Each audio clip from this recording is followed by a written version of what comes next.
ગાંધીનગર હોસ્પિટલમાં ઝાલાનું મેડિકલ કરાવ્યા બાદ આજે 14 દિવસના રિમાન્ડની માંગણી સાથે મેજિસ્ટ્રેટના નિવાસસ્થાને રજૂ કરવામાં આવ્યો હતો।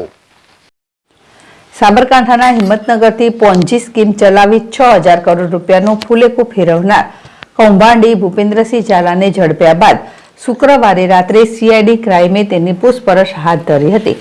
ગાંધીનગર હોસ્પિટલમાં ઝાલાનું મેડિકલ કરાવ્યા બાદ આજે 14 દિવસના રિમાન્ડની માંગણી સાથે મેજિસ્ટ્રેટના નિવાસસ્થાને રજૂ કરવામાં આવ્યો હતો। ત્યાં લાંબી દલીલો બાદ ભૂપેન્દ્રના 7 દિવસના રિમાન્ડ મંજૂર કરવામાં આવ્યા છે। આ ઉપરાંત ભૂપેન્દ્રસિંહ ઝાલાને મહેસાણામાં આશરો આપનાર કિરણ ચૌહાણના રાજકીય કનેક્શનની પણ તપાસ કરવામાં આવી રહી છે। ઉલ્લેખનીય છે કે 1 મહિનાથી ફરાર આરોપીને સીઆઈડી ક્રાઇમે મહેસાણાના દવાડા ગામના એક ફાર્મમાં દરોડો પાડીને દબોચી લીધો હતો।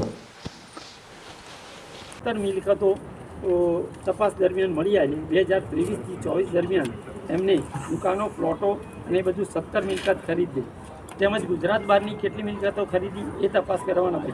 આ 17 મિલકતોના નાણાં ક્યાંથી આ કયા નામે ખરીદી કયા મિલકત ક્યાંથી કોના પાસેથી ખરીદી એ તપાસ કરવાની। આમ સમગ્ર રીતે તપાસ જોતા 14 દિવસના રિમાન્ડની માંગણી કરેલી નામદાર કોર્ટે બંને પક્ષકારોને સાંભળી આવતા શનિવાર 4 વાગ્યા સુધીના રિમાન્ડ